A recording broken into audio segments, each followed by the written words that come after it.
Meet Elmer Letterman. Elmer Letterman is one of the great salesmen in America. He has been voted one of the 12 master salesmen of the United States. He is wonderfully successful. He has developed a fine staff of associates and has written many books and articles. They, in turn, have been reprinted and now have worldwide distribution. He is, therefore, that unique being, a salesman, an organizer, and a teacher. He is an outstanding personification of individuality who believes that each man is himself first. Elmer Letterman believes that every man, without being an eccentric, should develop and create his own personality, even down to the clothes he wears. His wonderful book, Personal Power Through Creative Selling, is the proof and demonstration of ideas which have helped him to become one of the greatest salesmen this country has ever known. We have extracted from that book the very best ideas to give you the opportunity to listen to the creative power of Elmer Letterman. In addition to being unique because he is a salesman, organizer, and teacher, he also has an unusual clientele, which includes the great and near great from the world of finance and from the world of entertainment. He has sold publishers, and he has sold the average man. He has sold tycoons and workers, stars and extras. Now you will be shown how to increase your income and develop your creative sales personality. Decide what you want to do. First, decide what you want to do. The one indispensable prerequisite of success is the will concentrated on a single goal. This has been called singleness of purpose and is well worth remembering. The most important idea is will. Will is a definite word entirely different from wish. Will makes success. Wish is a dream. A man's will is his key to accomplishment. Until it takes command, he has no place to go. Decide where you want to go and get going. The minute you say, I will, and mean it, a success combination will click for you. You will pull yourself together. Your powers will no longer be at loose ends. Will yourself to singleness of purpose. You will be stabilized. You will be set in your direction. Your will turns the key in the motor of your personality, and you hum with power.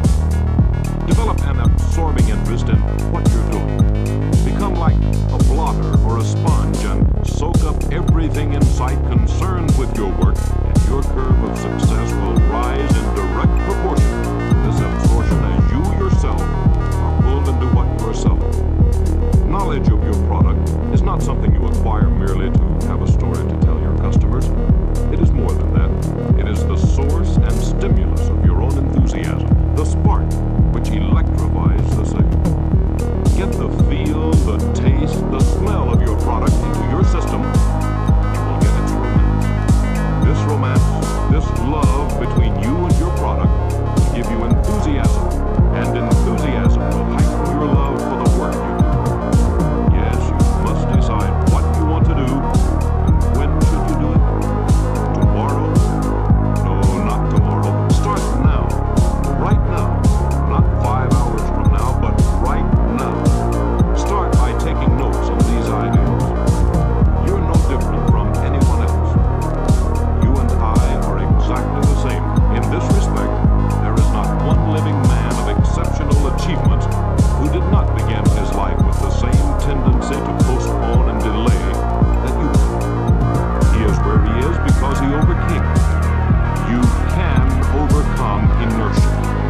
Inertia is the tendency of a body at rest to remain at rest.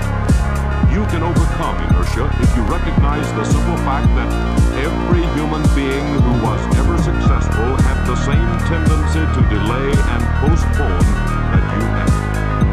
The average human being in any line of work could double his productive capacity and his income overnight if he did all the things he knows he should do and stopped doing all the things he knows he should not do. Self-discipline is self-management. You can say and do things to yourself that no sales manager can ever do, and you can literally bet your life on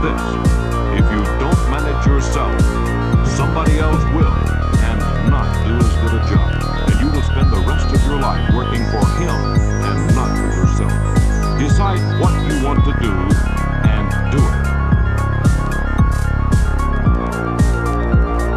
Salesmanship is work. Many fail to recognize opportunity because its favorite disguise is hard work. The climb to the top is a walk up, never a walk over. Experience and observation have brought the author very definite convictions. He believes there are a few men born with a natural flair for salesmanship. They have an advantage. Making a lot of calls will do for the average salesman all that the natural flair does for the born salesman, and a whole lot besides. The super salesman is the natural born salesman who makes an extraordinary number of calls. An ordinary salesman making an extraordinary number of calls will make more sales than an extraordinary salesman making an ordinary number of calls. The easier it is for you to be a good salesman, the harder you will have to work to be a great salesman. A great talent is a natural invitation to laziness. Why? Because a brilliant man can meet ordinary competition without effort. If you're one of those men who is blessed with fluency, with dramatic ability, with excitement, you have a great handicap because you have to work to overcome the tendency to rest on your laurels. Don't loaf on your talent. There are two kinds of people who do not get much done today. One of them is the man who admires what he did yesterday so much that he spends today congratulating himself on it. The other is the man who is going to do everything tomorrow. Are you in business to make a profit? One of your goals must be to make money to guarantee the life you want. In other words, you have to profit from your work. Remember that word, profit. Success in making a profit calls for apology to no one. Make a profit on you by making the most of you. Know how and know yourself turn effort into profit. The minute you find yourself saying that your work is dull, take a look at yourself. It is you who are losing your shine. It is you, not your work, that is dull. One first step toward successful selling is this. Find something to sell about which you can be enthusiastic, and then be enthusiastic about what you sell. Enthusiasm is like punching. You have to put everything you have into every punch. A successful salesman throws all of himself into every sale, and sometimes works harder in a lost cause than a winning one. Why hold back? What have you got to lose if you give it everything you've got? Expose yourself to excitement. Know yourself. There is not much difference between you and everybody else, but that little difference is you, as distinct from everybody else. Every face in the world has the same composition, yet you yourself are unique in the same way that your face is. You are your only exclusive. Be yourself. Develop your personality. Be original enough to impress people without being eccentric enough to scare them. Eccentricity is the prerogative of only the old and the rich. You can be a top salesman by doing the usual with unusual enthusiasm. Planning is the best technique for self-management.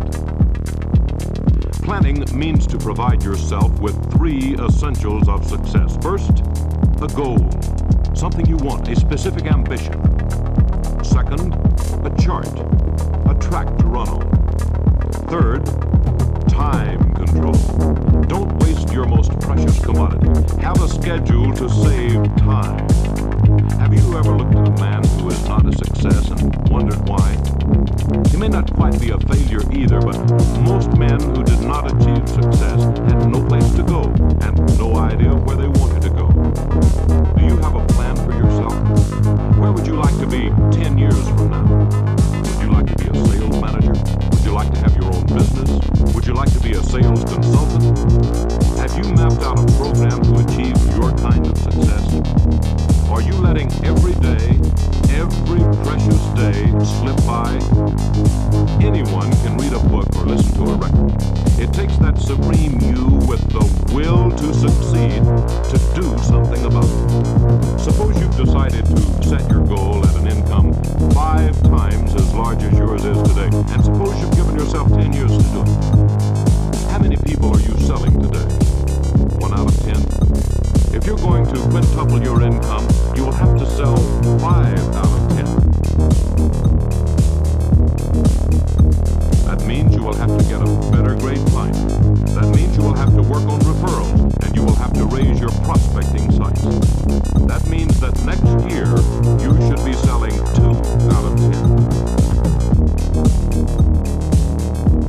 Figuring won't do it either. You will have to consciously set about to improve your prospecting, your referrals, and the quality of your clients. Killing time is not murder. It is suicide.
As soon as they walk in.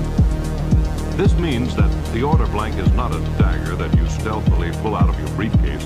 It is something that you're proud of, and you put it right in front of your customer, right under his nose, so that he can see what you're doing and you can assume that the sale is as good as made. When this is done naturally, it shows the customer that you are a confident salesman. If the occasion calls for immediate payment of money with the customer, ask for it. There need be no hesitation at this stage. You can say, make your check out to the company. I don't want your money personally. Or you can say, if you'll give me your check, I'll attach it to the order and see that it goes through promptly. Or you can say, I'll go over the order once more while you write your check. Don't relax. Don't let down at the end. A sale well made is like a portrait well painted, an achievement reflecting luster on both parties concerned. And a sale well made can give you the greatest possible business happiness. It's magic.